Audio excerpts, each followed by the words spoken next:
Diablo 2 is a hard game. I get a lot of questions of how to play the game and do a solo self-found run. So for this video I'm going to do something a bit different than usual. I'm going to go as in-depth as I can about how I approach one of these runs. I'm also splitting it up into 3 parts, so this is part normal, part nightmare will get posted when it's done, and the same for hell. After posting those 3, I'm posting the full run. To make it even more complete, I figured I'd go ahead and make it an all quest run. As always, I'm going in hardcore. There is no difference between softcore and hardcore, so I probably should be pressing softcore on this one, but my ego would never recover, so hardcore we go. I'm going to use normal to explain things like questing and getting started. For my character I'm going with a Fireclaw Druid. It got requested a long time ago and I think it's a good one to show off the build because it's a melee build that has some weird things going on. But this guide is intended to be workable for every class or run you want to do. The Fireclaw Druid just needs to go to the trenches with everything. The quests won't be entirely in order, but my goal is to complete every single quest before leaving the act. First thing I do every single run is throwing away my starting shield. Diablo 2 is about dealing damage and I'm not dealing damage when I'm blocking. Next up is the Blood Moor. First area of the game is all about getting started on gold and experience. I pick up everything here to pawn it for cash at the local shady dealers. The other most important part to start a run is to go and get some levels. If you happen to run along the Den of Evil while in the Blood Moor, you can go and make a town portal at the entrance of it and continue moving on. After exiting the Blood Moor into the Cold Plains, the waypoint will be right there. If you made a town portal at the Den of Evil entrance, you can use it from town so you don't have to walk twice. However, I didn't, so I went ahead and moved along through the Cold Plains.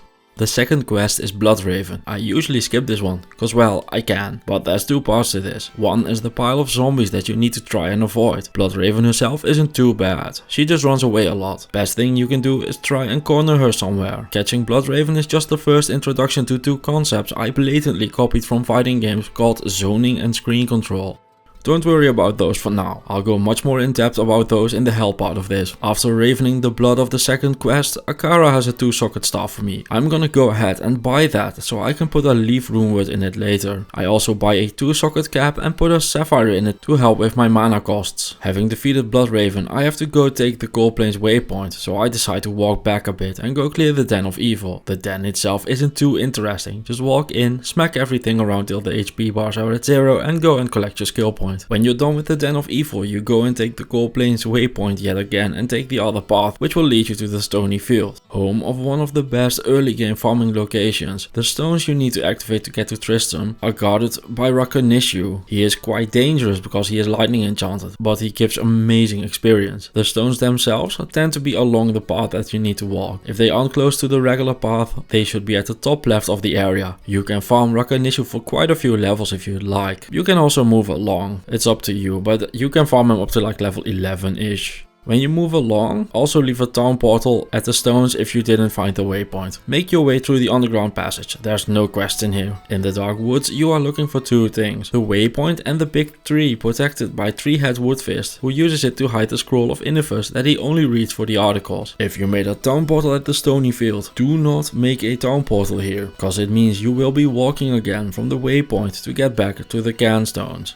If you didn't find the waypoint in the Dark Wood, you can also look for the one in the Black Marsh, cause you won't need to be in the Dark Wood anymore. Back in town you can pick up a rogue mercenary if you want. This early in the game it doesn't really matter who you pick, so have fun with it. The best weapon you can get her is a 3-socket hunter's bow. You can buy those at Chassis. I didn't end up finding one of those, so I bought a 3-socket short bow instead. You want to socket some gems in there. A chipped sapphire is the best, cause it deals cold damage, giving her some crowd control. Damage wise, chipped emeralds are best, but just jam in whatever you have, it's just a starter, she won't be using it long. Remember the town portal in the Stony Field near the Canstones? Use it and get back to the stones and click on them. It'll get you to Tristram, where Deckard Cain is hosting a party that got out of hand. Tristram is good experience as well, so if you want, you can clear everything out. Next up we have quest number 4, the Countess. You can find her in the Forgotten Tower in the Black Marsh. Before entering, make sure you have the waypoint in the Black Marsh, cause you'll be farming here quite a bit. You can check online what runes you need need for whatever character you are playing along with. You'll always be looking for a Tel and an Eth rune. For the Fireclaw bear I'm playing, I'll also need a Tear and a Rel rune. The Countess is the best place to farm runes, and the tower is an amazing experience farming location. What I usually do is play through the first 4 levels on the highest player count, focusing on the unique monster packs, and then for the Countess I lower the difficulty back to 1 because that's the way she drops the most runes. I'm focusing on the unique monster packs because those give the most experience. Unique bosses give 500% experience compared to normal monsters, and champion monster packs, the blue ones, give 300%. After doing a few Countess runs, a unique club drops. It's a Fellow, a great weapon for hardcore because it has 60 lightning resist and 20 fire resist. I won't be using this one because it's ethereal, but if you happen to find a non-ethereal one, it can go a long way. I pick up the rest of the runes I want and an amulet with some resist and half freeze duration, which I go ahead and equip for now. Having found a Tel and an Eth rune, I make her Stealth. Stealth has faster run walk, cast rate and hit recovery. It also helps your resistances with a nice 30 poison resist. No other armor that you can find this early on will come even close to this. I have worn this rune word all the way up to Hellbale on many a run. It's that good. Leaf has +3 to fire skills. That isn't only for the sorceress, that counts for every fire skill in the game. Which is why it doesn't say sorceress only, whereas it does on Inferno, Warmth and Firebolt. 33 cold resist is also a very nice pickup. This will be our weapon throughout normal. Druid helms can also spawn with skills on them, so just keep picking those up and you will find something sweet eventually. At level 18, the bread and butter skill of this build unlocks. Fireclaw is literally what it says, you punch things and deal a ton of fire damage. For the 5th quest, you need to find the smith's hammer. You can find it in the barracks, you don't need to deal with the smith if you don't want to. As a reward, you get an imbue from Chassis, meaning she will turn one of your plain white items into a rare. You can use it on whatever you want. Most of them will turn out crap anyway, but you might roll something good. If you want to fully min-max the imbue, you get as high a level as you can and imbue a diadem. I personally go for class specific items or whatever I need gear wise. So if I don't have a belt, I'll go for a belt. If I don't have a helm, I'll go for a helm, etc, etc. The request for this build asks to go into the Carrion Vine, so I'm speccing into that one as well for some life regeneration. In the Catacombs I end up finding a 20 fire resist Grand Charm. Items like these go a long way towards getting your resistances up to snuff in hell, so always keep a lookout for them. You can buy antidotes to make your fight with Duriel easier. Buy as many as you like. The effect doesn't stack, but every single one you use adds 30 seconds to that timer. I didn't bother with them for this fight, cause well, Duriel did not find a fellow, so she doesn't have fire resistance. And seriously, this is what my fight looked like. In Act 2, take the lower entrance to the sewers. It's not a sure thing, but usually level 2 is close to it. On level 3, go ahead and deal with Rallamant for the Book of Skill. The rest of Act 2 consists of 2 parts. The first being grabbing a bunch of stuff from some old places, and the best advice I can give for that is to be smart about where you make your town portals. It doesn't matter in which order you pick up the 3 pieces. I usually just decide which one to get first depending on what waypoints and maps I get. After getting all 3 pieces, the next quest wants you to deal with the summoner. He's in the Arcane Sanctuary. It's random on which side he spawns, so I can't help you with that. After dealing with him, check your quest log to see what doom Duriel is in. Once you beat Duriel at hide and seek, you can buy a bunch of thawing potions and do the same thing as with the antidote. Go ahead and stack as many as you like and bring a couple into the fight. Duriel himself is one of the hardest fights in the game. When you're in there, he will come charging at you. He hits like a truck, so be careful. He also has a Holy Freeze aura that will chill you. I mentioned to bring thawing potions for this, but they don't work against the Holy Freeze. However, he also hits for cold damage, and that's where they will work. Chill and freeze are 2 different effects, so be wary of that. If you get really stuck on this fight, use the tombs to get levels. There is no shame in leveling up as much as you need. There will be level grinding later on no matter what, so you might as well just do it early. I don't have any more tips for this one. This fight is hard as balls, so good luck. The Jade figurine you need for the first quest of Act 3 will drop from a unique monster, but I'm gonna go ahead and guess that that's not the part most people will have trouble with here.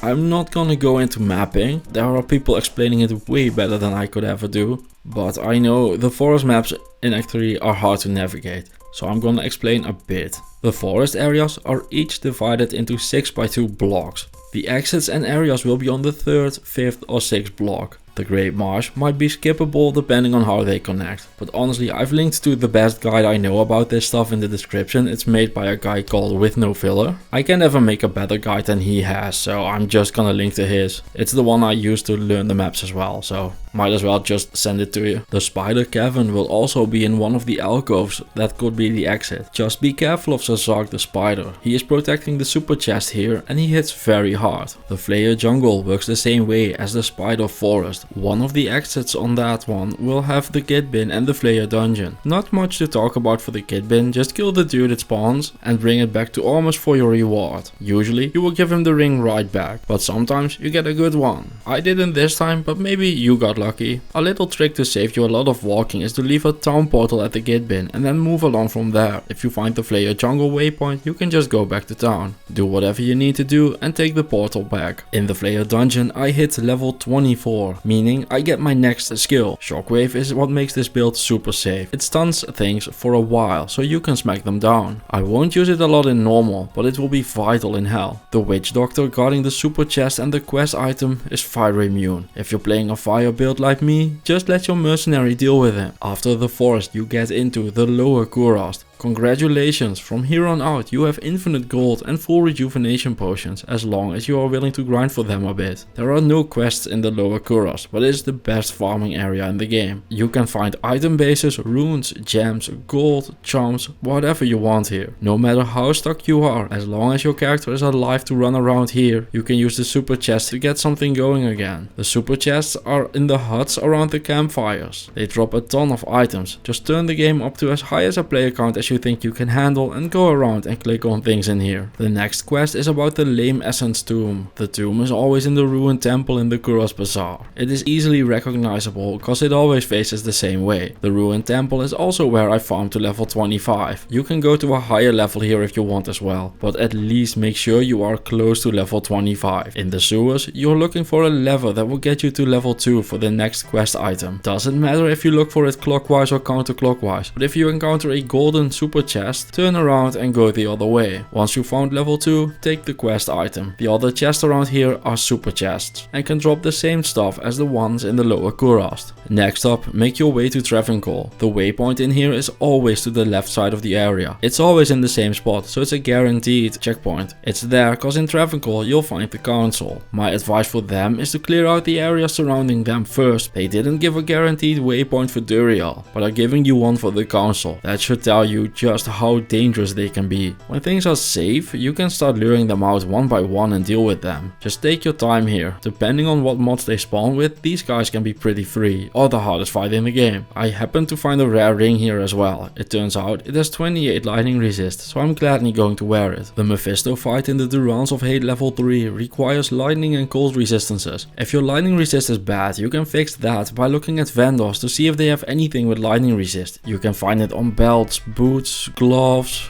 some weapons. Worst case, you can also just try gambling for it. Don't go into the Mephisto fight with 0 lightning resist. That's a train wreck waiting to happen. Mephisto dropped me a unique morning star, which is Blood Rise. Despite sounding like an 80s movie, this is a reasonable weapon for a lot of builds, but unfortunately it's not good for a werebear, so I won't be using it. If you want to, you can farm Mephisto normal to get some starter gear. I wouldn't recommend farming him for hours or anything like that, but even like 10-15 runs can get you some fantastic stuff. In the Plains of Despair, you should go and look for Isual. He is stupidly tanky, but the quest rewards get you 2 skill points, which is totally worth it. Bring some throwing potions here as well, and you should be fine. I ended up finding a 3-socket polearm in Act 4, which I used to make a malice for my mercenary. You don't need to know all the rune words by heart, just look them up when you find a base you think might look interesting. In the River of Flame, a set amulet dropped, which turns out to be a Catan sigil, also known as not an Angelix. The Chaos Sanctuary is one of the hardest areas in the game, which makes sense cause it used to be the final area of the game in Classic. I'll talk about getting through it more in the Hell video. For now, just know that you need to activate the 5 buttons and get through Diablo's servants before the big man himself shows up. The Grand Vizier is fire immune, so you need to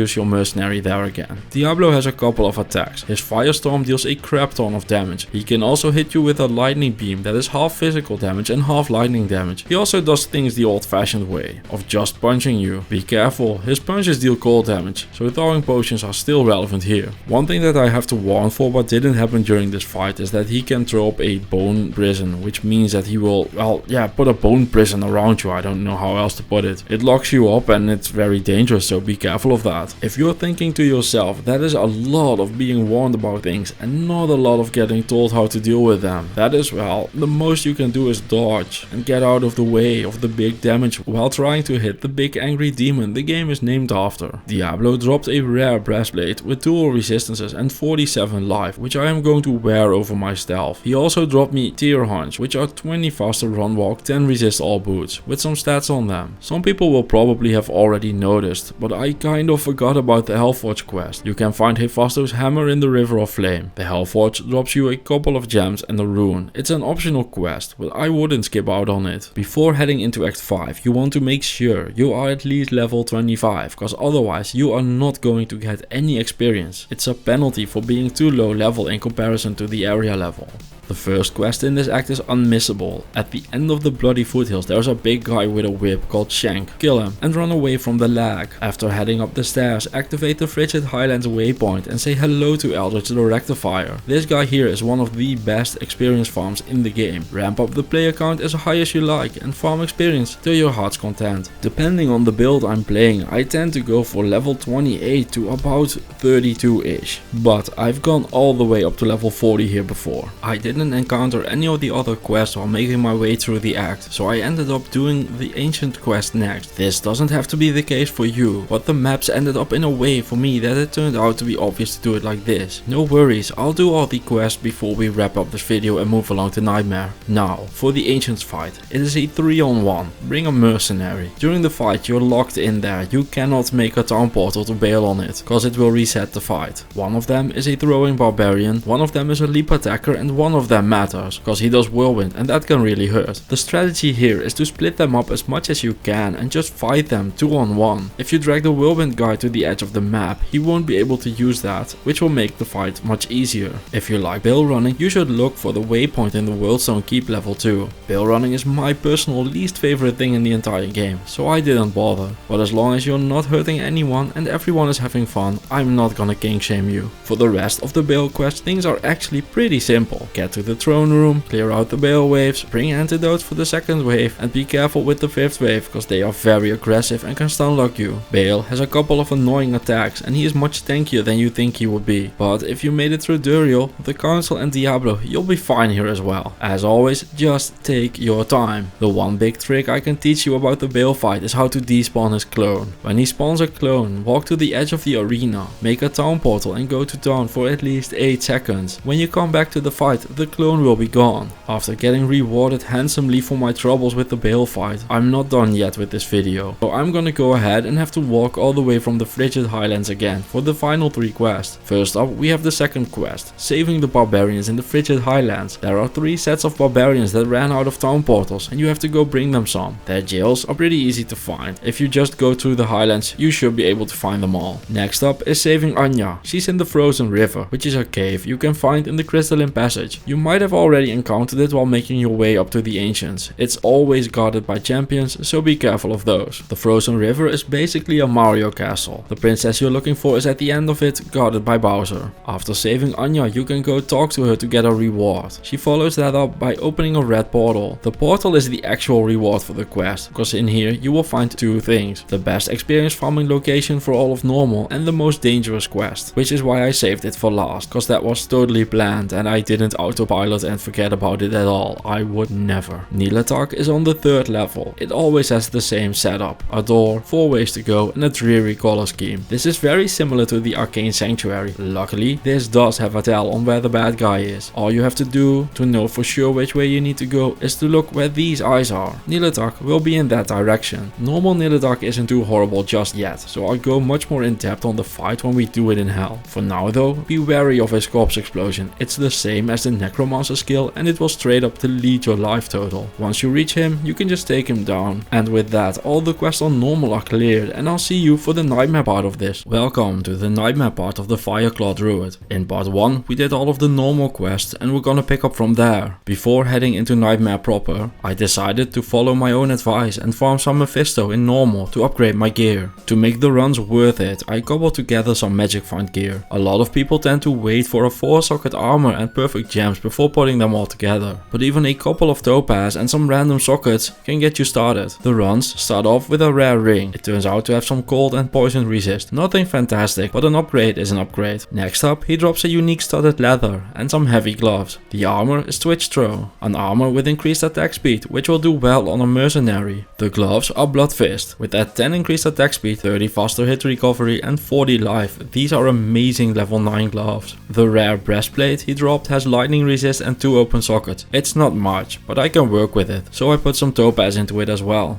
I decided to gamble some boots, ending up with 20 faster run walk, 25 lightning resist boots that also sport 20 magic find. Next up, I found some set greaves. These are Saigon's boots, 20 faster run walk and 40 cold resist, don't mind if I do. A set amulet drops, it's another, oh, not an angelics.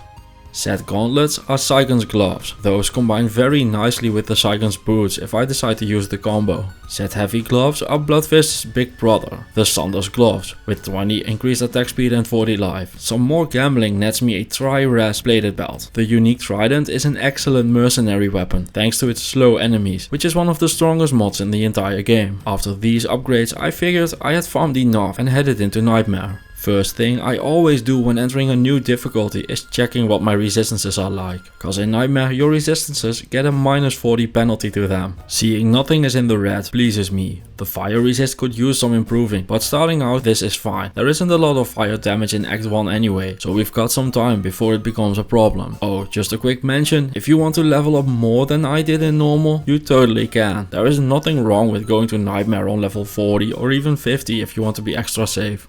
Quest wise, it's the same as in normal, so while we will be doing all of them, I'm not gonna go as in depth about them this time. This video will be much more about what I'm looking at and working towards during Nightmare. The fights in Nightmare start to get a bit more difficult. Unique monsters get a second ability and there are more packs of them. To deal with this, I start using Shockwave more, but even with that, I barely escape from a couple of random unique monster packs. I wave hello to Blood Raven again before moving along through the stony field. In the Dark Wood, a set shark skin belt drops. It's Marvina's Tenet. A 20 faster run walk, 5 mana leech belt. I love this item, but with the mana leech being wasted on this run cause it doesn't work with fire damage, it's kind of pointless here. Mana leech only works with physical damage. In Nightmare, I also start looking for item bases for rune words. The ones I want the most are a 4-socket polearm to make an insight and a 4-socket sword to put a spirit in. Just like in normal, the Countess is the first real farming point. She can drop up to an Io rune, which opens up a ton of rune words. Like I said in the normal part of this, just look up the rune words online. There is no way to see them in the game. I wish Kane would just tell you them or something, but alas. After having saved him anyway, Akara gives a ring again. I got a 26 fire, 13 poison resist ring, so my fire resist problems are solved. Not gonna lie, that was strangely easy. In the barracks I end up getting lucky and dropping a poleaxe that has 4 sockets. Later on I find the smith and his hammer. The +3 NATO helm I found in the room makes me wish I was a wind druid. Mostly because it's actually good, but also because of the helm. The imbue gets me a +1 to Fireclaw's helm with a small bit of resistances. This isn't an endgame helmet by any stretch, but good enough for now. To clear some space in the stash, I start making rune words. First up is Ancient's Pledge. The resists on this are amazing. The way I look at resists on items is to just add up the numbers. You need 75 plus 40 to get a resistance maxed in Nightmare. So that's 115 times 4 because of the 4 resistances, meaning you need a grand total of 460 resist all. I'm explaining this now because Ancient's Pledge is a very easy example of this. It gets you 43 cold resist and 48 in the others, netting you a total of 187 resist. Obvious high resist item has high resist racist comment aside, this is the way I compare items like belts, boots and gloves when I don't know which one to pick. There are always other factors of course, but when in doubt, you can always fall back on this. I usually reset my wearbear duration at the start of every room by just popping in and out of human form for a moment. However, in the Catacombs level 4, it seems I have forgotten when the duration runs out mid-combat and I almost die because of it. Duriel has a unique zombie next to her. I don't want to deal with both of them together, so I lure her away from the zombie. The poison damage she deals is too much for Hazard, but she didn't get a fire resist ring from Akara, meaning her fire resist is still bad, and with a few fire claw slaps she goes down. Nightmare on Duriel is a great farming place, so I put on the magic find gear again and give it a few tries, but don't end up finding much of anything. So instead of just mindlessly grinding on, I decide to switch to farming the counter some more. Magic find doesn't affect rune drop, so I switch out of my magic find gear and back into my regular clothes. The runes I'm looking for are Tal, Tol, Ort and Am for a spirit and Rel, Tear, Tal, Sol for an insight. I end up completing the insight first. This rune word is the bread and butter weapon for an Act 2 mercenary. It has meditation to fix all your mana issues, pile of enhanced damage, a bunch of stats and even some magic find. Poleaxes aren't the greatest basis for it, but the runes aren't that rare, so worst case scenario I can just always farm them again when I find something better. In Act 2 Nightmare, you can hire mercenaries with different auras than the ones in normal, so I decide to hire Laharas for his Holy Freeze aura. Just like in normal, keep an eye out for charms that have resistances. Small charms go up to 11 on a single resist, so finding a 9 cold resist small charm is a nice addition to the total. The rest of Act 2 isn't anything special to be honest. You can skip grabbing the cube this time around and head straight for the Maggot Lair, where you just kinda hit things a bunch to make your way through. In the Claw Viper Temple, a set Jagged Star drops. This is Elju's Rhythm. It rolls with 2 or 3 sockets. Unfortunately, it rolled with 2 this time. It's still an amazing weapon though, with its 30 increased attack speed, 40 to 62 added damage, 200% damage to demons, a bit of lightning damage, dual leech and damage to undead. I'm going to very happily use this for a long time once I hit level 42. Despite it being a static map that I know by heart, I end up getting lost in the cellar level 3. Forcing me into a corner and having to fight my way out. It's a good thing I have a couple of points into Shockwave, cause this could have easily ended the run. A Ghoul Lord in the Tombs drops a Zygon's belt. I was already wearing the boots and gloves for the 30 increased attack speed they give, but adding a third piece also gives the boots 50 magic find. There isn't much to talk about for the Duriel fight as a werebear. Just walk in, be a fire starter and smack that bitch up. Best thing you can do here is to just keep track of how much damage he is hitting you for. Depending on your risk tolerance, you can get your life total as low as you want. At 1 HP you will transform back into a human, so be careful with that. The plated belt he drops has a ton of lightning and poison resist, but I keep stuff like this in the stash so I can bring it out in hell depending on how things are looking there. You can make a town portal in the harem level 1 to not have to walk all around Lutgolane. With the other quests all done, I can't put off doing Radamant anymore. I wasn't looking forward to this cause his arena can be full of fire immunes, but nothing to be done about that for now. Rules are rules after all, so I can't leave the act till he's dead. The trash mobs end up targeting Laharas and I get a 1v1 versus Radamant for the Book of Skills. In the Great Marsh I hit level 42, meaning I get to equip my Aldur weapon. I may have forgotten to equip something else, but it'll be fine. Continuing on, in the Great Marsh you can tell I feel like something's wrong.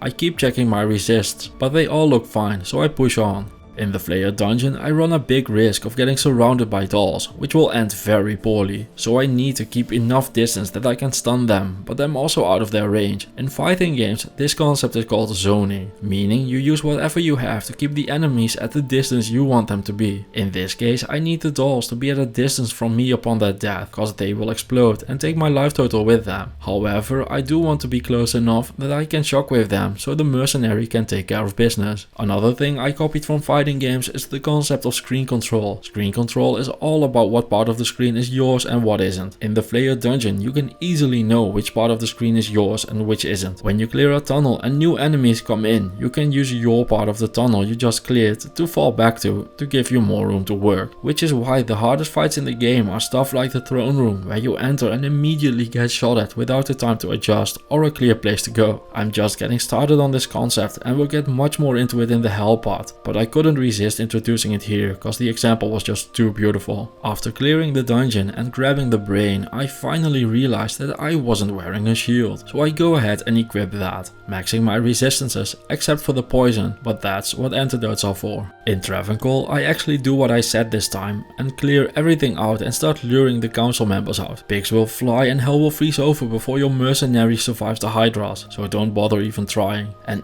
if he manages to survive that, the council just curb stomps him anyway. You are on your own for this one. Gallop Flamefinger turns out to be fire enchanted. Be extremely careful with this. The on-death explosion will deal about a gazillion damage. I have maximum fire resist and still took a couple hundred points of damage on his demise. The ring he dropped was just the ring version of oh, not an Angelics again. The Druans of Hate is filled with dolls, but it's big enough that you can just shockwave and run around them. Grab the waypoint in the Durans level 2, because Mephisto Nightmare is an amazing farming location, and make your way to him. This fight is just a resistances check. If your resistances are good, this fight will be very easy. If they aren't, it won't be. Mine are maxed, so he drops me a unique full helm, which is a Dusk Deep. This helm sports 60 resist in the form of 15 resist to all, and 7 damage reduce. This helm used to be the shit in Classic, and even though those glory days are over, it's still solid, so I go ahead and equip it. If you want to farm Mephisto some more, go for it. You can find tons of great gear from him. At this point, I've managed to squabble together 650k gold, so I go ahead and check what piece of gear I should gamble. My amulet is due for an upgrade, so I start gambling those. I of course knew it was exactly this amount of amulets still the good one, but if you aren't psychic like me, you should probably just gamble them one by one. So to translate that, I am a degenerate and I will click until I'm out of gold, but you don't need to do that. Act 4 is where the game really ramps it up. Isual is surrounded by fire immunes and the glaring weaknesses in this build are becoming very apparent. Not having Cannot Be Frozen combined with the fire immunes ends up in them kicking my ass. I end up needing to shockwave and sacrificing Laharas just to make it out of there. I need to split them up. Isual basically has a GPS in your phone and he is not afraid to use it. He will follow you to the end of the planet if you let him. So I use that to my advantage and lure him away from the fire immunes. Unfortunately, I did not go back far enough, so they walk back into the fight. I end up becoming my Merc's Merc, shockwaving things while he deals damage, but this poleaxe just isn't dealing enough of it. The Ultra weapon deals a bit of physical damage, so in the end I just start chipping away at the fire immunes out of sheer desperation, hoping that something or someone will die. Always aiming to please, Laharas goes and does just that.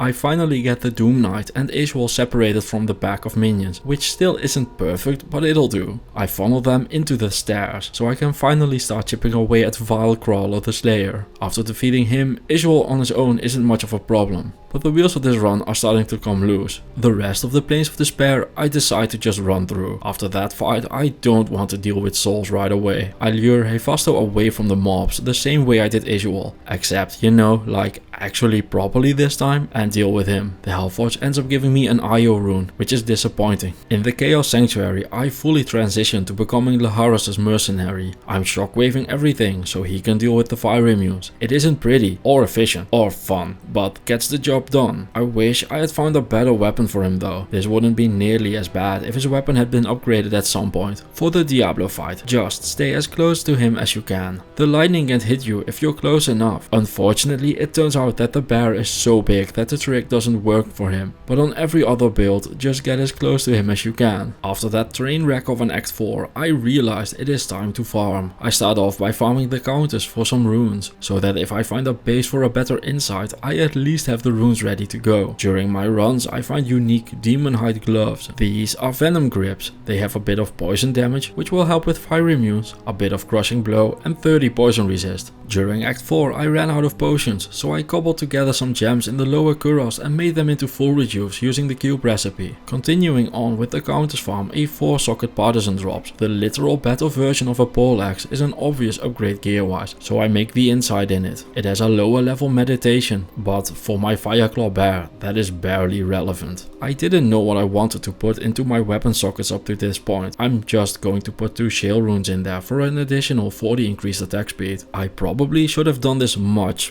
sooner. I like keeping my options open, so I waited unnecessarily long. Oh well, c'est la vie. A unique Cedar bow drops. It's the Kuko Shakaku. With its +2 skills, pierce and exploding arrows, this thing is one of the best Act 1 mercenary weapons in the game. I haven't been liking the Holy Freeze as much as I had expected, because it does nothing Shockwave doesn't do, so I decided to hire Claudia and give her the bow. Her cold damage is a nice complement to my fire damage as well. The second Shell Rune drops, completing my weapon and allowing me to move on into Act 5, where I almost immediately get dropped to the ground by some skeleton archers. Even after farming and upgrading, things still aren't looking great. It's a good thing that up next is Eldritch the Rectifier. Just like in normal, you can farm him for as long as you want. My farming goes slow, very slow. Glacial is a word that comes to mind as well, but it's consistent and that's all that matters. He drops some rare antlers, but they turn out to be a bust. At this point in the run, all I am thinking about is Hell, cause preparing for Hell should allow you to clear Nightmare no problem, so I remove the topaz from my helm and turn it into a lore. I use this base cause it has +2 oak skill on there as well. Lore itself has a plus skill, lightning resist and some damage prevention. I almost died trying to save the barbarians in the frigid highlands, which is of course the best of signs that your build is doing very well. Anya got stuck again. We don't need to farm Pindleskin on this difficulty, cause the terror zones will be better experience anyway, but we save her because Mala will give us a scroll of resistance, and I said I would do all quest. The scroll of resistance nets us 40 resist in the form of 10 to each. I should have waited on making the lore until after getting her quest reward, but the reward is bad, so no loss there. In the halls of Vault, I start off by looking for the eyes and resetting my werebear duration. To counteract Nilatak's corpse explosion, I try and get as many monsters as I can to shatter so they can't be exploded. I also summon my Vine, cause he eats corpses. The third thing I do to avoid corpse explosion is to just not kill his minions. I shockwave them, walk around and fight Nilatak head on, clearing the quest. In the Ancient's quest, I end up resetting the fight a few times cause they rolled with scary mods. I avoid things like Cursed and Fire Enchanted cause it gives extra fire resist and deals a ton of damage on death, but it is very much dependent on what your character is looking like at this point. You might have bad resistances or be playing an entirely build altogether, but when in doubt, just reset. Claudia goes down and I'm not sure if I can take them on without her, so I go ahead and reset the fight yet again. Better safe than deeds after all. Finally listening to my own advice, I split them up around the entrance to the area. It doesn't look like a proper split, but the important part is that the guy throwing the axes is now out of the fight and nothing should be targeting Claudia, except for the part where Maddox casually ignores the laws of physics and is able to throw at her anyway. Between the Oak Sage and the potions I'm giving her, she seems to be able to tank it though. Claudia returns the physics favor and we beat Maddox. The Worldstone Keep level 2 is filled with souls. The strategy for dealing with them is to lure them out one by one and take them on one at a time. Luckily, the Worldstone Keep gives you a lot to work with. It is filled to the brim with corners and pillars they can't shoot through. The best positions you can take here is to stand either behind a pillar or just around the corner of an area and wait for them to come to you. The souls are glass cannons, meaning they deal a lot of damage but die very easily. Divide and conquer is the surefire way to go here. If your lightning resist is good enough, you can just run in, but only do that if you're very sure of what you're doing. If you encounter them in the back of a hallway, just peek out of the corner until one of them takes the bait. It might take a few tries, but they always go for it. They shoot in a straight line, so zigzagging helps a ton in dealing with them as well. At this point, it's just a matter of finishing things up.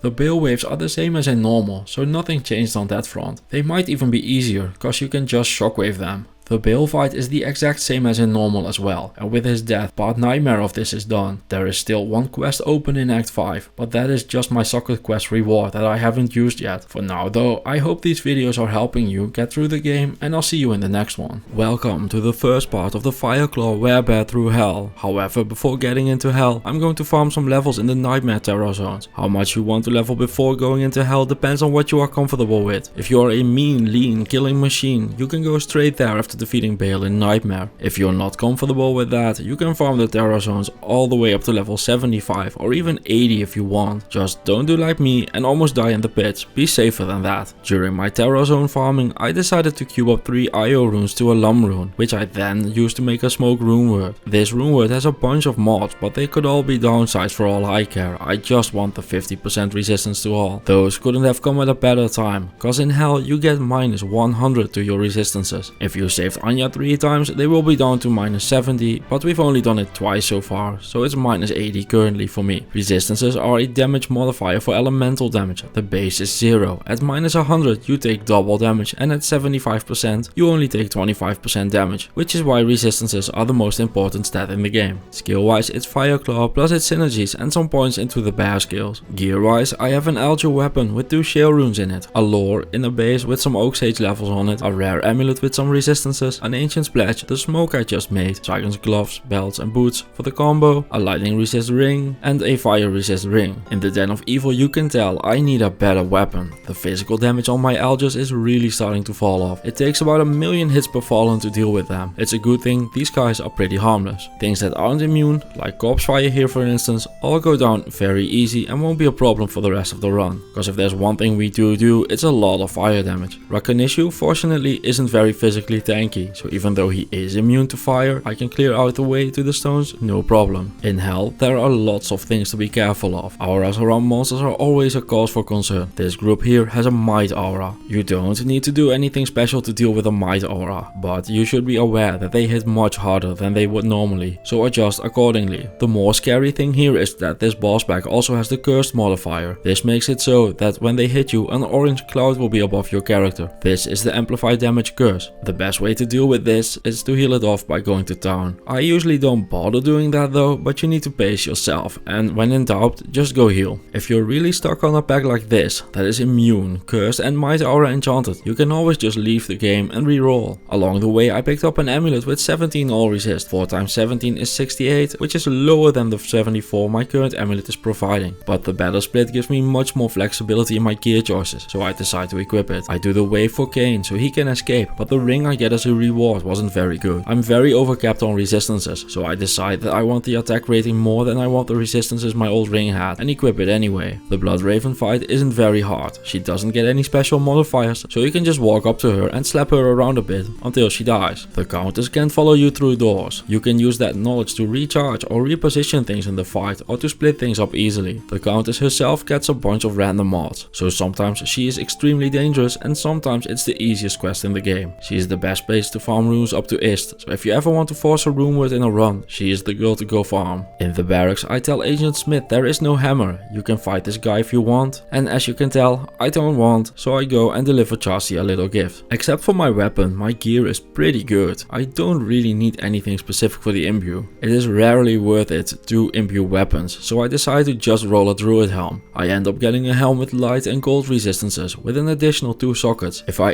ever want to switch things around gear wise, a helm like this will make fixing my resistances much easier. For the Antariel fight I drink a boatload of antidotes. Why more than one you ask? Cause in the game's infinite wisdom they never bother to tell you that these things stack. Not in effect, but in duration. Every single one you drink adds 30 more seconds. Just think about how many you need and then drink a bunch more and you'll be fine. Andy still has bad fire resist, so beating her isn't too bad for this build. Just be wary of big chunks of poison, cause those will still be dangerous. The scale mail she drops is Hawk Mail, a pretty fun item with the much too rare cannot be frozen mod on it, but I would never take this over a smoke. The Spiked Club is Stout Nail, a good early game weapon, but we've far outgrown it at this point. If you are playing along as a fire build and you want to farm in early Hell, you have great options. You can choose to rerun Antariel as many times as you like. She drops a ton of items. The other option you have is going to the Stony Tomb in the Rocky Waste. Nothing here will naturally be fire immune and it can be very close to town, making it amazing for farming. It's a level 85 area as well, so it's the highest you can get in the game and any item you want can drop there. You can use the smaller areas in between the zones to funnel enemies so you don't get surrounded. The Maggot Lair will be the same as in normal and in Nightmare. All you need to do is be careful and check the mods on the monsters before attacking them, and not much can go wrong there. While it can be a terrible zone, it isn't bad at all for the bear we are playing. It ends up taking some serious time, but that is to be expected, cause the Fireclaw bear is a lot of things, but fast and efficient are none of them. The final room turns out to be pretty busy, but Claudia is still wearing the Kuko Shakaku with its piercing, and her cold arrows end up clearing the room pretty fast, allowing us to collect the Staff of Kings. The Claw Viper Temple has big do as I say, not as I do vibes when I run in like a maniac, get cornered and have to leave the game to survive. On the second playthrough I decide to take my time. The Vipers can be very dangerous cause they hit like a truck and are also Might Aura enchanted. I end up forced all the way back to the entrance, but but manage to stand my ground. As I tell Fangs King about how I won't give in, there is no more denying and I've gotta face it. The aura on him is called Holy Shock. It adds a bunch of lightning damage to his attacks and pings the area around him with lightning damage. Effectively, it's just a resistance check, so act accordingly. To make sure my resistances are taken care of, I decide to put a Thal and a Ral rune into the helm I imbued, making it a 110 resistance helm, a serious chunk out of the total requirement. The Arcane Sanctuary is another natural funnel, so not much to talk about here strategy wise. However, the ghosts have a higher chance to drop runes than other enemies, making this an amazing farming place for high runes. If you're a lightning based character, this is the place you want to farm. The magic find on my Saigon's boots finally pays off when a pair of unique shark skin boots drop from a ghost. These are water walks. They have 20 faster run walk, 15 dexterity, which is great for attack rating, 40 to 65 life, which we rolled perfect 65 on, and cause our resistances are so good, the extra 5% to my maximum fire resist actually matters for a change. I want to equip these over the Saigon boots, but that loses me the combo bonus, so I decide to switch to the Venom grips I found earlier and a dual resist belt with some life on it. At the end of the Arcane Sanctuary, we find the Summoner, who honestly is kind of a weakling, so we take care of him before remembering that I hadn't done the Ralamont quest yet, so I make my way into the sewers. The first thing I need to do is find a safe spot to work from. It's a good thing I had been clearing things. I can drag the group in front behind a corner to split things up and make everything a bit more bearable. Fire Immune and Cold Enchanted is a horrible combination of mods for me to encounter, cause I don't have Canopy Frozen.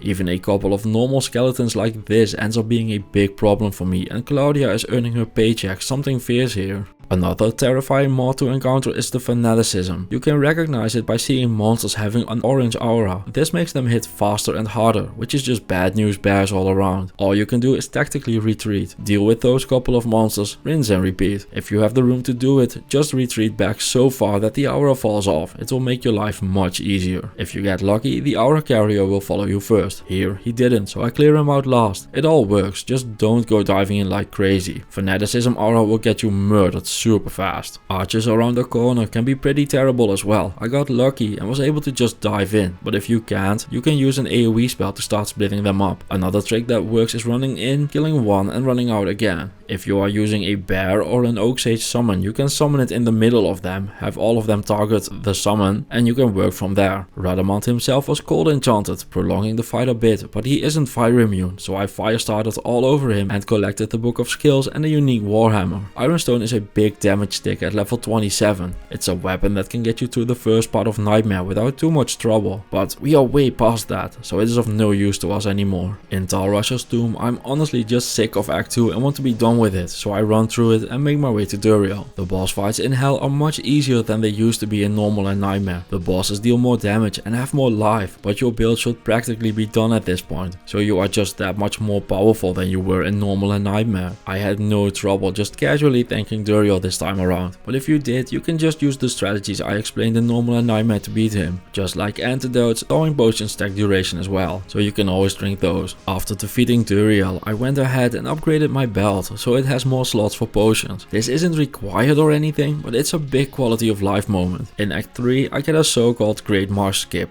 which is what it's called when the spider forest links straight into the Flayer jungle, allowing me to skip the Great Marsh. There are a couple, but barely any fire immunes in the jungle, it's just the shamans, and some of the frogs if you get the Great Marsh, which should make it a good area for the werebear. However, I managed to get myself stuck here and have to fight for my life against a bunch of flayers. It's a good thing I have 2k HP and Shockwave, giving me a ton of survivability. This build is the most obvious slow and steady wins the race build on the planet. This full run took me more than twice as long as usual. At about 30 hours, it ends up being one of the slowest runs I've ever done on this channel, but it will survive anything the game throws at it, which is why I chose to do the guide with it. After clearing all of that out, the Jade figurine drops as well. It always drops from a random unique during Act 3, so you don't need to worry about when you find it, but I've had it drop in Travancore or even in the Durans before. A small charm drops on the way as well. It turns out to have 6 magic find. Along the way I pick up the Git bin as well. Ormus gives me a 10 resist all ring with some attack rating, a big upgrade compared to the lightning resist ring I was wearing. In the Flayer dungeon I keep the dolls at bay using Shockwave while letting Claudia deal with them. You want to keep the dolls about the distance I have them here, so they won't explode all over you when they die. I can't shockwave a unique doll, so I start shockwaving the normal ones while tanking the scary one. However, it's cold immune, so I have to go melee myself. Having to melee a doll is always a big risk, they deal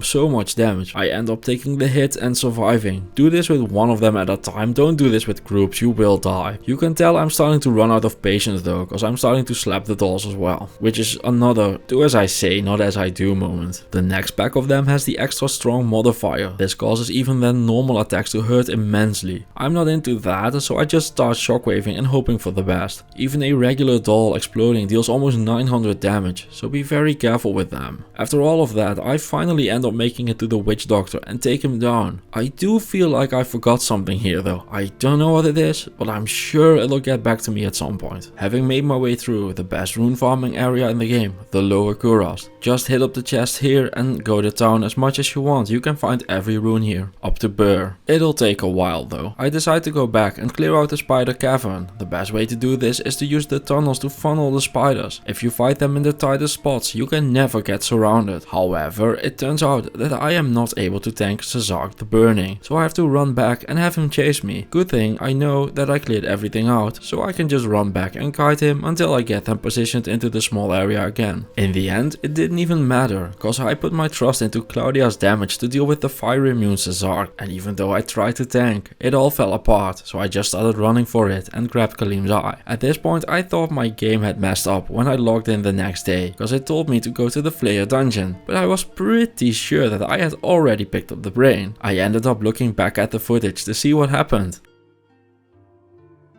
Good times. Well, to the Flayer dungeon I go again. I decide to just run through it this time, which obviously ends with me getting stuck and having to escape again. I'm gonna be honest here for a sec, I was fucking frustrated at this point. This game sometimes just takes all of your patience and shoves it up your ass. When this happens, just go do something else. Go for a walk, go chill out a bit, do whatever. Suffering through this game is my job, so I can't just go do anything else. I can't be like, well, this area sucks, let's not pay my bills this month. So I decide to just head into the ruined temple instead to blow off some steam. In there I end up able to show off a little trick. There is a portal shrine here in a perfect position. I activate it and lure as many monsters as I can from the back of the temple out to the other side of it. There I just make a town portal and use the other portal to make my way back, allowing me to bypass all the monsters and grab Lame Essence Stone without a problem. While on my way to the Flayer dungeon for the third fucking time, an amulet of the whale drops, increasing my tankiness even more. If only my damage got boosted at some point as well. Third time is the charm and I finally open the chest and pick up Kalim's brain. At this point, this character feels like it will survive, but is seriously lacking in well things. I don't even know how to explain it, but this character just isn't doing enough and ends up forced to run through everything. To combat this, I decide to get the Travancore waypoint, cause it has a static location anyway, and head back into Nightmare to farm the counters for some runes. I follow it up by what I think is the biggest mistake I made the entire run. I decide to use Larzuk's quest reward to put sockets into a faceblade. This will give it 6 sockets. In those I put Val Io Ith Eld El Hell, making the rune word Unbending Will. On paper this rune word looks amazing. 28 increased attack speed, 335 enhanced damage, prevent monster heal, a bunch of strength and vitality, and a couple of other solid mods. All in all, seems like nothing would be wrong here. And there isn't anything wrong with the rune word itself, but it's just not a great choice for this build, and I spend a lot of resources to get it. A Val rune is pretty rare to get on a run like this, and you only get 3 socket quests. It would have been a much stronger play to go to the lower kurast and look for something there. I should have just taken more time here, just farmed some more. For the council, I did the same as I claimed I did in normal and isolated them for a much more reasonable fight. All of them together can get crazy hard, so don't do that if you're not used to it. I've had spawns that kill even my fully decked out characters in an instant. If all of them spawn with auras and some extra strong or something nuts like that, just reroll them by leaving the game and coming back again. The lightning immune members aren't too bad at all, but half of them are fire immune, so you're going to have to chip away at them while the mercenary deals that damage. Make sure to keep them stunned, cause they will heal each other. Down go Ismael, Gallop and Torque, with their dads completing the 5th quest of the act. In the Durans you have 2 options. You can either take your time and go through slow slowly but surely, or you can just shockwave everything and run like a bear out of hell. If you decide to fight, make sure your fire and poison resistances are good, and be careful with the maulers. They have 15% crushing blow in Nightmare and 25% crushing blow in Hell. You can always use the choke points to make sure you don't get surrounded. I wish my damage was higher though. At this point everything just feels like scraping the bottom of the barrel for damage. One thing I do have to mention, and even though I didn't do it here, you can lure Mephisto to the very culty sounding blood river and make your way to the other side of it. If you do it correctly, you can take him down without him attacking back. It only works on ranged characters though. If you know how to do it, you can also get him stuck on other stuff like the corners, up the stairs. The river is just the easiest way to do it. This trick is called the Mo trick. Like in Nightmare, Mephisto is just a resistance check. If your resistances are good, he isn't a hard fight. Don't die to the random spirits popping out of the ground, by the way. I've seen many people die by letting the poison take them down to 1 and then having a spirit snipe them off, which is hilarious until it happens to you. He ends up dropping a set amulet. It turns out to be a different style of, oh, not an Angelics, in the form of being a Vidalas. With the first 3 acts done, I am going to call it for this video. So apparently this is going to be a 4-parter. Next video will be me getting that Guardian Bear while deep diving in on Act 4 and 5. Thank you all for watching. Welcome to the final part of the Fireclaw Bear solo self-found guide. It's been a long ass journey, but we are bringing it home today. Act 4 isn't too bad. It starts off with a nice little funnel for you to use right at the start. The Doomcasters and Cliff Lurkers aren't fire immune, so they are easy enough to deal with, and if you get overwhelmed, you can just run back into town. The Doom Knights you encounter are fire immune. You can ignore them if you want. The outer steps have plenty of space to just run through, cause despite popular belief, you don't need to commit genocide on all of Sanctuary in this game. You just have to beat Diablo and Baal. You can just run through stuff. It's okay. Advisable even. I didn't get souls in the Plains of Despair, but it's filled to the brim with Might Aura Doom Knights. I decided to just ignore all of my problems here like a real man and just fight Isual, cause I still don't have Cannot Be Frozen. His Frozen Nova is a bit annoying, but just like all the other act bosses in Hell, it's a pretty easy fight. Diablo 2 is definitely about beating the random areas and spawns with boss breaks in between. He ends up dropping a unique Grand Charm, which is a Geet's Fortune. These can roll up to 80 to 160% extra gold, 20 to 40% extra magic find, and 10 to 15 on the vendor price reduction. So this one being 116 extra gold find,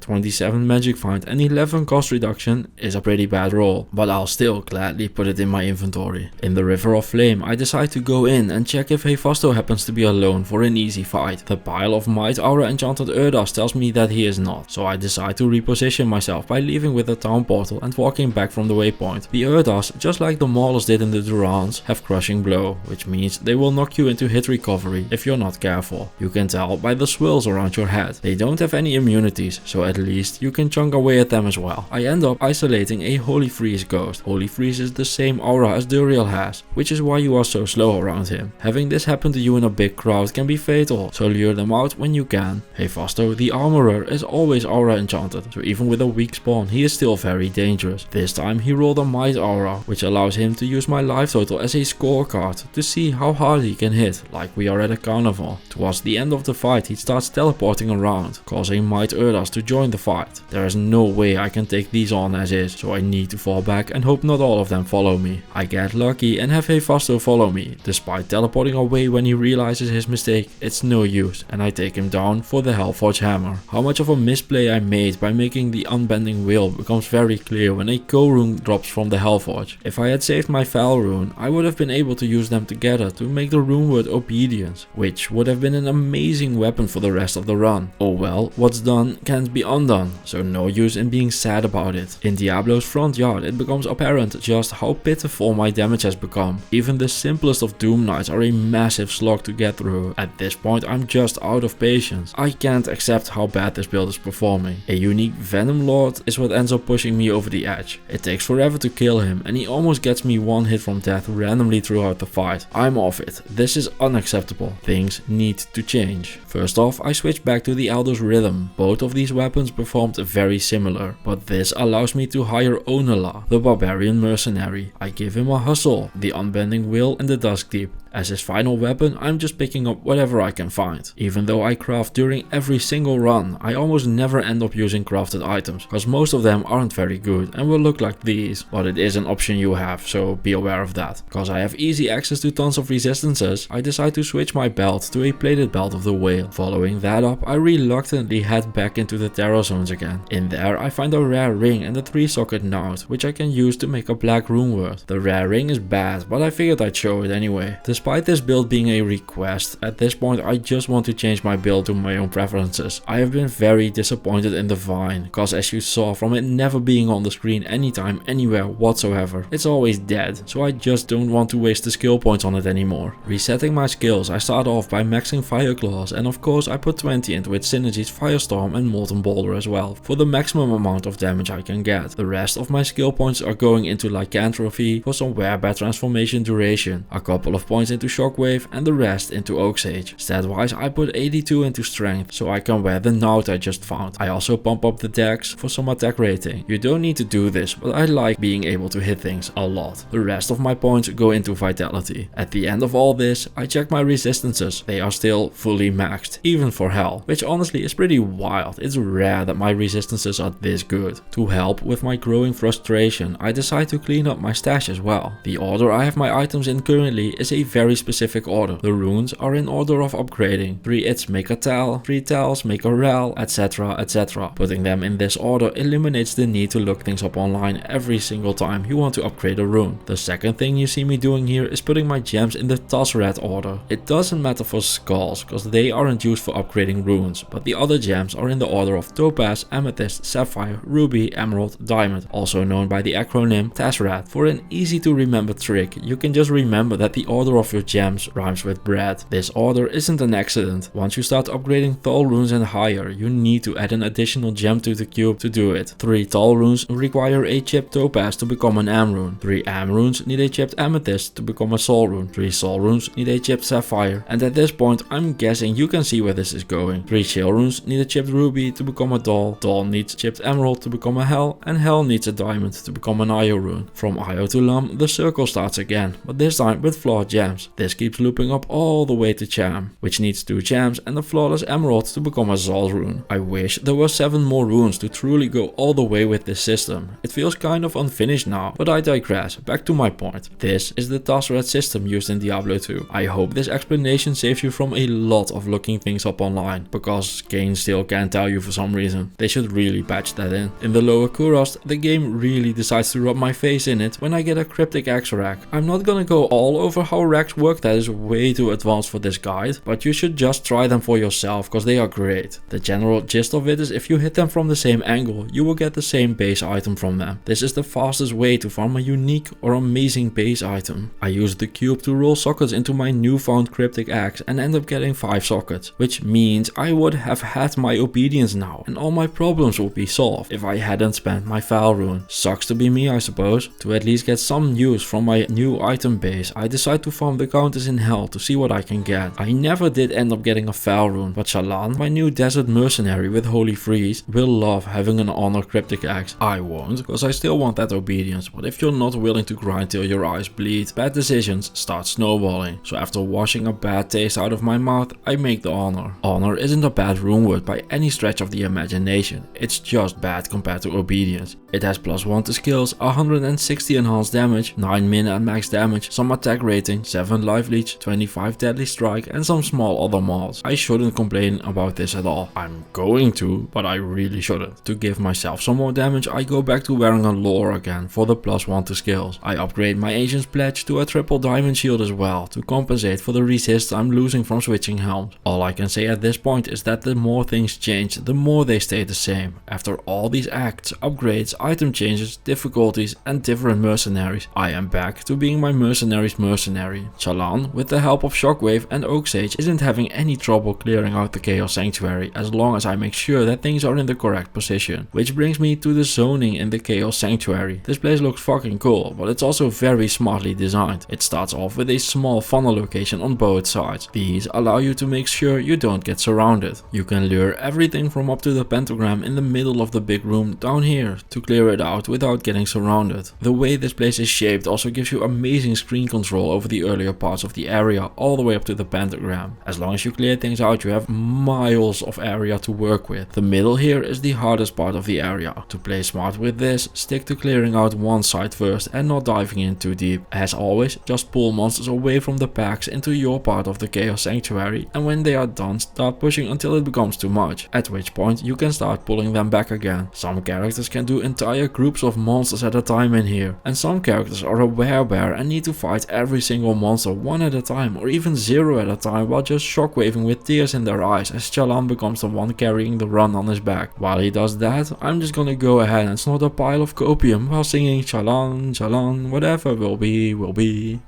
Once you are done making your way to the pentagram in the middle, just make sure to not go too deep into an area. Just pick one and stick with it. It doesn't matter which one, and start working towards the end of it. Just like in normal and nightmare, all three of them will be dead ends, and you have to press the buttons for the monsters to show up again. The maps here are mostly static, but I do like keeping the map open for this area, cause the green cross shows me where the mercenary and my summons are, while the werebear is making his way through the Chaos Sanctuary in the slowest fashion possible. I want to go ahead and thank the channel members for their continued support to the channel. And of course, I am not forgetting about the Patreon members. If you want to support me in any way, shape or form, check out the description below the video. In the meanwhile, a unique poniard drops. It's a spine ripper, a dagger meant for a necro, which we aren't. It being ethereal makes it extra useless, so to the ground it goes. The Chaos Sanctuary ended up taking me the better part of an hour, so I'm gonna go ahead and claim that the Firecloud route is not the best sanctuary runner I have ever seen. I'm sure things get better with endgame gear and the Sunder Charm, but for a solo self-found run like this, I do not recommend farming here with this character. With the Chaos Sanctuary finally cleared, just like in normal and nightmare, Diablo spawns in. As I mentioned earlier, boss fights in hell are the easy part. For Diablo, if you are close enough, his lightning attack will just fly over you and the fight will be pretty much free. Still weird to me that the guy the game is named after on the hardest difficulties is one of the easiest parts of the game. But after that Chaos Sanctuary, I'm very happy about it. Because of the lightning riding too far, the fight becomes a fight fire with fire situation. So just make sure your fire resist is good and step away from the firestorm if you need to. For me the fight is slow, very slow, but if you did make the obedience, you will completely obliterate him without too many problems. If you can get some open wounds, that will also help a ton for boss fights. He ends up dropping frost burns. These aren't worth anything to a werebear, but they are best in slot for an energy shield sorceress thanks to their huge 40% mana pool boost. The scythe he drops is a soul harvest. It has the open wounds I just talked about and 20 resist all. Act 5 Hell is the final act in the game. It has a bunch of stuff going on and we are going to do it all. But it's all optional. You don't need to do anything anymore except the Ancients and Bale. Your character should be fully completed at this point. This act is more a did you do your homework properly checked than it is a new part of adventuring around. If you did everything correct up to here, you should not be running into a lot of problems. Don't get me wrong, it is the hardest act in the game, cause it has higher monster variation. On Nightmare and Hell, it can spawn things from all the other acts, which is why you can encounter all sorts of wild combinations in here. For me, the Shank quest has some foul crows visiting from the other act, which is perfect cause they are really easy to deal with. Their gimmick is that they are really fast, but if you just take it slow, they will come to you and die accordingly. You can get skeleton archers and just deal with them like you did back in Act 1 and 2. Fair warning, do not underestimate quill rats. I know they were one of the first thing you saw in the game. They will still murder you.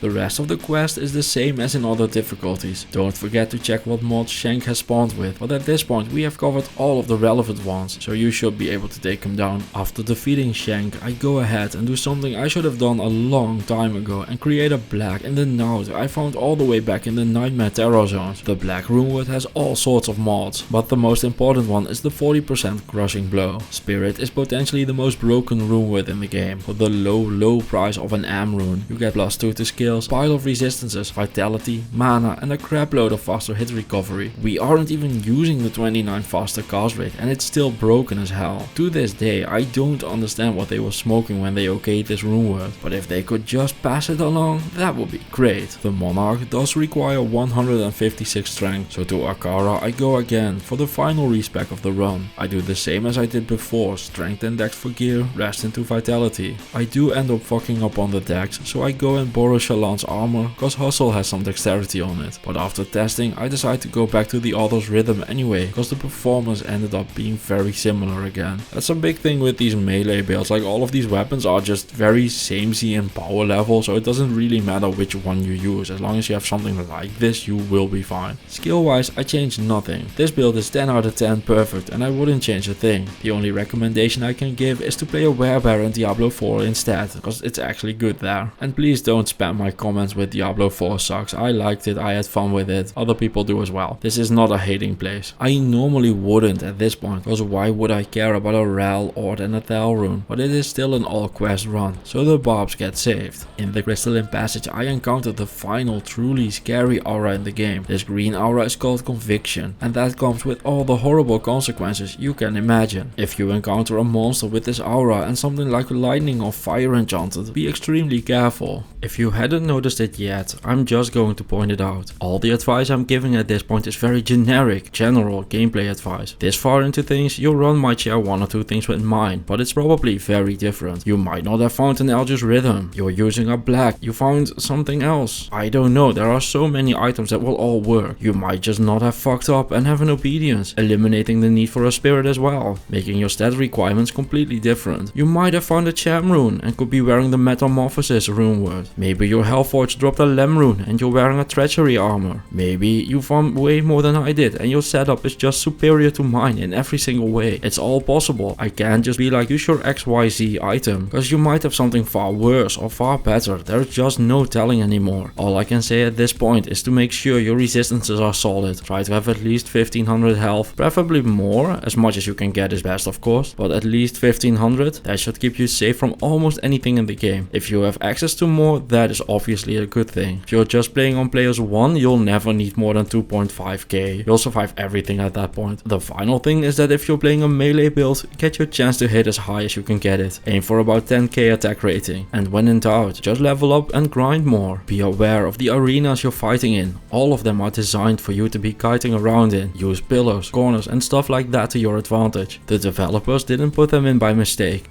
Beware of how you want to zone the monsters. If they want to be far away, keep them close. If they want to be close, keep some distance. Just fight everything on your own terms. Speed doesn't matter. No one gives a shit if you did the run in 5, 15 or 50 hours. After saving Anya, I used the Scroll of Resistance, and despite that, I get sad when I look at my resistances now. So I switch back to the helm with the runes in it. The quest reward I get isn't very good, but it's okay. I just don't really need anything at this point. Time for the 3 final quests of the game. Boy, are they some final quest. Nilatak, the Ancients and Bale are a big final middle finger from the developers to you, and I wouldn't have it any other way. This final difficulty spike is what makes getting a Guardian so good, even after decades of playing. It's just so satisfying when you get it done, cause you know they pulled no punches. First up, Nilatak. This guy usually doesn't show up in people's videos of the game, for good reason. Despite the bugs around this area being fixed in Resurrected, things used to be much worse down here, but it's still a stupidly dangerous quest that gives nothing but bragging rights as its reward. If you are not going for a full all quest clear or the Ubers, I highly recommend just skipping this. He has the following skills: Summon Minion, which makes sense; Minion Frenzy, which is the one where they run up to you and start exploding; Corpse Explosion, where he blows up corpses for 70 to 120% of their life total in damage; Arctic Blast, forcing you to have Cannot Be Frozen or Thawing Potions; and Teleport, which we all know and love. So what makes him so dangerous? Well, let's take a Slayer for example. If we go to the Amazon basin, we find out that these deal 89 damage normally, which is no big deal at all. Seems perfectly fine. As I mentioned earlier, Nilatak's Corpse Explosion deals 70 to 120% of a monster's health as damage. Half of that is physical and the other half is fire. So let's look at the Slayer's health pool. He has a bit more than us, a solid 6025. It's a good thing size doesn't matter. So let's take 70% of that, which makes 4777. Half fire and half physical. So 2000 1389 each. It's a good thing you have resistances and damage reduction, cause those do apply. At maximum fire resist it's still 597 fire damage, or about 5 hits by the Slayer we are using as an example, and that is with max resistance with the bear and minimum roll on Nidotak's damage. Oh, and it's only half. We also get 50% physical damage. Maximum physical damage reduction is 50%, which would put it at 1194 damage. Put those two together and taking a full hit of Corpse Explosion becomes 1791 damage. That is a lot. And don't forget, that is his minimum roll of 70%. It goes up to 120%. All of this isn't even mentioning things like him being cursed or extra strong or conviction or whatever else he can have, and assumes the best of all worlds on your side. As you can imagine by the big numbers, this guy will fucking delete you, no questions asked if you're not careful.